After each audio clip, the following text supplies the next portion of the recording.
when I was 12 or 13, I started airbrushing. I've told this story before, but I started airbrushing t-shirts and I got about halfway through them. It was like my first job. It was fun. I was airbrushing t-shirts for this movie theater and I got through half of them and they paid me $50 up front and it was gonna be $100 like to do all of the t-shirts. I think it was like 12, 15 or 12 shirts. I got halfway done and I showed my dad, I'm like, Dad, check this out. This is awesome. Like, yeah, $50, but it's really hard. And I don't know if I can finish all of them. And he said, you know what, James, he goes, your reputation will be worth more to you than any amount of money you'll ever make in your life. Are you ready to hear business stories and learn effective ways to build relationships, generate sales, and level up your business from awesome CEOs, entrepreneurs, and founders without listening to a long interview? If so, you've come to the right place. Gresh values your time and is ready to share with you the valuable info you're in search of. This is the I Am CEO podcast. Hello. This is Gresh from the I Am CEO podcast. I have a very special guest on the show today. I have James Jensen of Jump. James, great to have you on the show. Hey, thanks for having me on. Hello, everybody. Super excited to have you on and super excited about all the awesome things that you're doing. And what I wanted to do is just read a little bit more about James before we jumped into the interview from there. And James is an entrepreneur committed to working with leading edge technology and eager to solve problems surrounding how we interact and engage with each other in physical and virtual worlds. He is the previous creator and co-founder of the world-renowned virtual reality company, The Void. And within the last 25 years, James founded and managed several technology companies in video streaming, social networks, mobile games, and creative services. He has partnered with Disney, Sony Entertainment, Fox, MGM, Intel, Microsoft, Sci-Fi, DreamWorks, and MTV through those ventures. And he is now launching a new form of virtual reality called hyper reality in the form of the multi-sensory entertainment company Jump. Jump will allow people to come as close to jumping and flying as the real thing, but without all of the risk. James, super excited to have you on the show. You ready to speak to the I Am CEO community? Yes, I love it. Let's do it. Let's do it then. Thanks for the intro. That was a great intro. Well, definitely. It always helps when you're doing great things. It makes the intro a little bit easier. I just had to read the part. I didn't have to do all the awesome work that you were doing.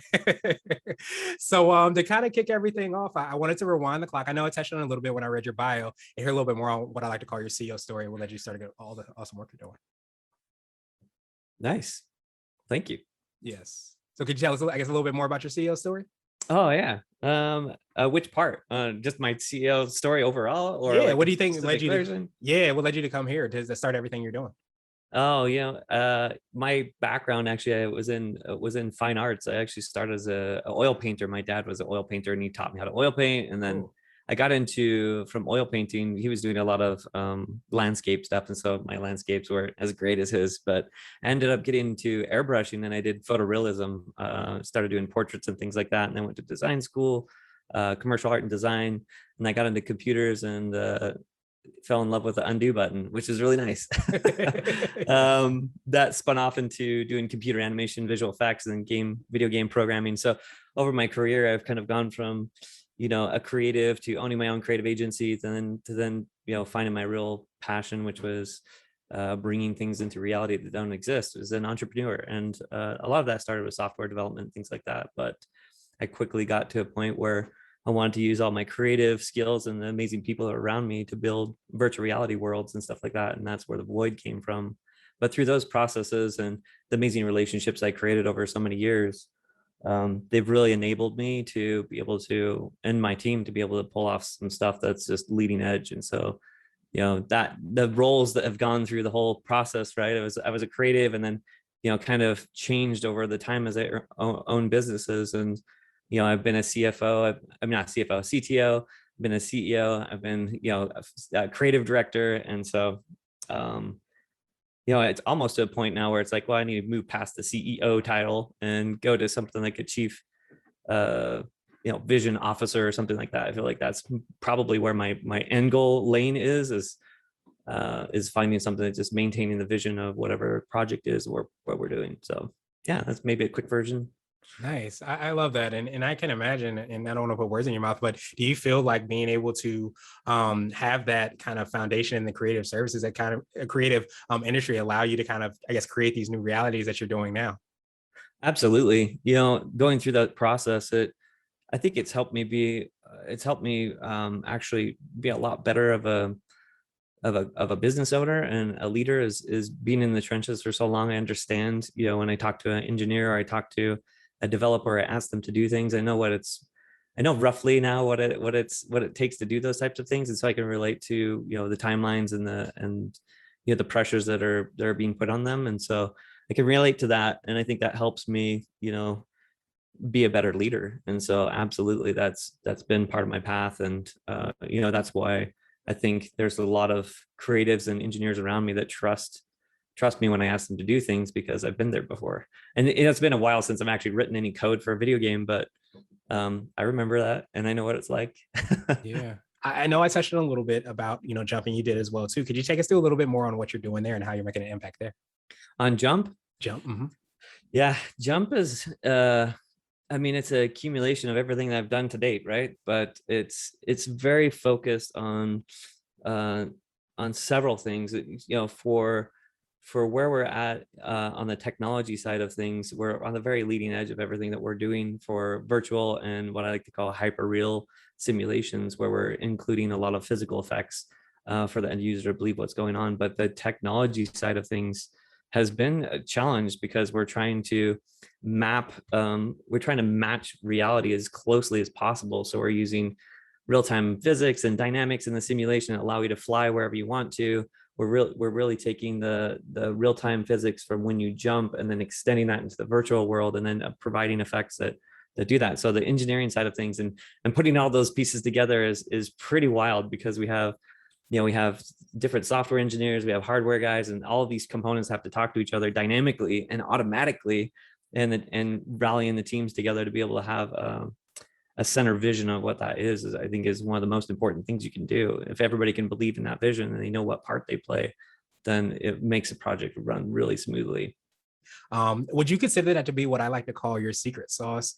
This could be for the business, for yourself personally, or a combination of both. But is it that ability to kind of see the technology, understand it on a deeper level, it sounds like, and be able to kind of see like how it can be applicable to, I guess, the overall human experience? Do you think that makes you unique? Absolutely, completely makes us unique. People will come in for this, X game, hyper reality, crazy wingsuit jumping experience, and most people will leave with something a lot deeper than they thought they were coming in the door for.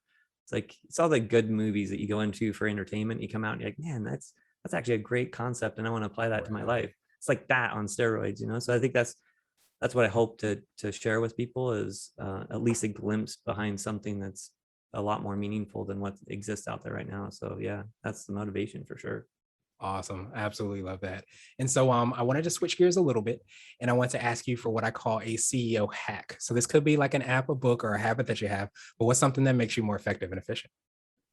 The CEO hack, I think treating people like adults. Honestly, like when it boils down to it, it's like butts and seats and hours on the clock don't mean anything.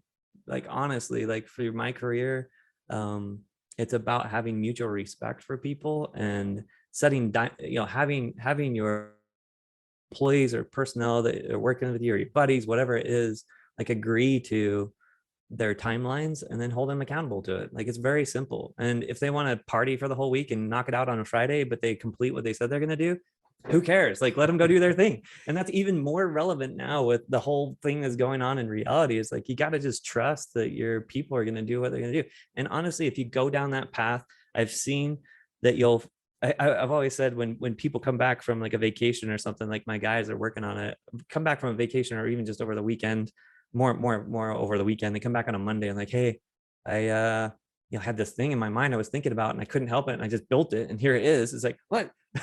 You didn't ask them to do that. They just came back on a Monday because they believe in the project, they believe in the vision, and you treat them like an adult, and you allow them to create their own deadlines. And you got to hold everybody accountable, but if they're creating their own deadlines and you're holding them accountable, then you can have mutual respect for each other, and it actually sorts out people that are, that can't operate like that. I mean, some people don't want to operate like that. They just want a 9 to 5 and check in and sit in their seat. And honestly, I don't want to work with those people.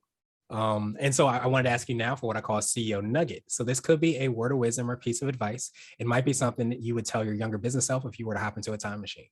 The nugget that I've had my whole life is kind of in parallel with what we were just talking about. But when I was 12 or 13, I started airbrushing. I've told this story before, but I started airbrushing t-shirts, and I got about halfway through them. It was like my first job. It was fun. I was airbrushing t-shirts for this movie theater. and I got through half of them, and they paid me $50 up front, and it was gonna be $100 like to do all of the t-shirts. I think it was like 15 or 12 shirts. I got halfway done and I showed my dad. I'm like, Dad, check this out. This is awesome. Like, yeah, $50, but it's really hard, and I don't know if I can finish all of them. And he said, you know, James, he goes, your reputation will be worth more to you than any amount of money you'll ever make in your life. And I took that to heart. And so that's how I've kind of lived. I've always, you know, over delivered on what I've promised, and always done my best work, no matter what the budget was. Just because that was so important. It's got me so far. And so it's that, I guess, is relationships, boiling down to relationships. Like, if you are a starting entrepreneur and you think you're gonna go out this and accomplish this thing by yourself, you're extremely wrong, and you're gonna suffer. It's you need people around you. You need guys that are way better at doing these things than you are. And those relationships are built a long time ago. They're not, you don't start that right now. Like, you need to start building those relationships, even if you're, you know, tossing pizzas at some pizza restaurant. Those relationships you build in that moment, you don't know what their path is in the future, and you might connect back up with them. When I had the funding to build out the first versions of the Void, I didn't you know, go search out for my engineers for that. I had guys that I've been talking to about that for 18 years, that were engineers, that were creative guys, that were everything. I was like, hey, I have money to do this now. You guys want to do this? And like, yeah, let's go, let's do it. So those relationships are built over years, and you never know where people are going to shift and change, and when they're going to come back into the loop. And so it's about relationships.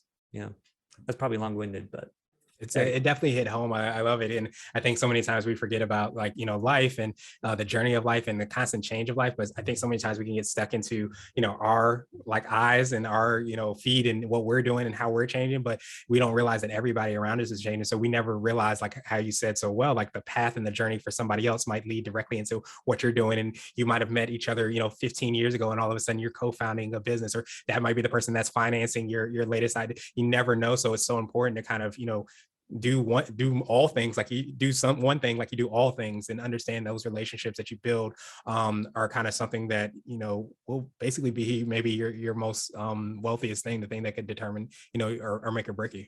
absolutely. Yeah, absolutely. And so I want to ask you now my absolute favorite question, which is the definition of what it means to be a CEO. We might have already touched on this a little bit, but we're hoping to have different quote unquote CEOs. And James, I want to ask you, what does being a CEO mean to you? Being CEO to me, I think what the CEO position is, I think, is changing, morphing. It's a CEO is, you know, currently defined as somebody that like structures the business and makes sure the shareholders are happy and all of that stuff, and which is a good thing. I mean, that's the thing that you need to focus on. Most of the stuff that I'm doing right now is having conversations and talking to people and relationships, and it's not really creative. It's about bringing in money and selling the vision and the dream. But that's I think for me, I might move away from that CEO title and move to something like Chief Vision Officer, because the CEO's responsibility, or the leader of the company, is to maintain the vision of the company, the direction, the North Star, whatever you want to call it. It's creating the culture and maintaining the vision for the company, as well as doing all of those other utilitarian things, right? And making sure that the funding is there for everybody to do their jobs. But the most important thing is that culture and the vision. If you can continue to sell the culture and vision, you'll get an army of people behind you that believe in it and want to execute it. I've seen CEOs that have come in to companies and completely annihilated them because they couldn't create the culture and they couldn't maintain a vision. They were great at like executing, you know, these are the business things that have to be executed, but man, they suffer very hard through the culture and the vision portion of it. And I think there needs to be maybe a redefinition for the CEO title, or it needs to be modified, or that person needs to exist. Whoever's maintaining the vision, that's who it is. At least for me. Yeah. That's what it is to me. Nice. I love that definition and that perspective. And that's one of the whole things that we try to, you know, talk about, is just redefining what that is and looking at it in a different way, especially like during a time like this, where it seems like everything is different than what it was before. And I know you, in terms of innovating in so many different ways, have been able to kind of see that as well. So James, truly appreciate that definition. And I appreciate your time even more. What I wanted to do is just pass you the mic, so to speak, just to see if there's anything additional that you can let our readers and listeners know. And of course, how best they can get a hold of you, find out about all the awesome things you and your team are working on. The way technology is evolving is unbelievable. And the education that people have had over the last year and a half on virtual reality, this virtual experience we're having right now. There's people that have never done video phone calls like this and have been educated on virtual reality and virtual systems and technology. And it's just, I think that's amplified a lot of things. And so there's always a positive side to what perceives to being negative. So I would say out there, there's a ton of opportunity in this space and in the space right now to see, these opportunities that people can create businesses and create great products to solve all kinds of new problems that we're seeing in reality and communicating with each other. So I would challenge you to go find that. If you don't think there's opportunity, then you're not looking in the right spot. And then, with Jump, we are in the process of opening our first 2 locations, one here in Utah and one in New Jersey. It's a multiplayer experience, multi-person experience where you can jump and fly together. I'd love to have you come out and experience Jump. You can follow us on or look at limitlessflight.com and follow us on our social media channels. Our TikTok channel has really been set up to do like live updates. So I'm just going to be filming stuff as they start installing things and watching people do jumps. Awesome. Well, James, truly appreciate that. To make it even easier, we'll have the links and information in the show notes as well too. And I love your last piece as well too. A lot of times we forget that during times of disruption or pandemics or whatever might happen, on one side of the coin, we also have, a lot of things that aren't, what we want them to be. But on the other side, there's definitely a tremendous amount of opportunities because habits, the way that we do things, the way that we run our businesses have completely been disrupted, and amongst disruption provides that opportunity. So appreciate you for reminding us of that. Of course, living and breathing that as well too. And I hope you have a phenomenal rest of the day. Thank you for listening to the I Am CEO podcast, powered by CB Nation and Blue 16 Media. Tune in next time and visit us at imceo.co. I Am CEO is not just a phrase, it's a community.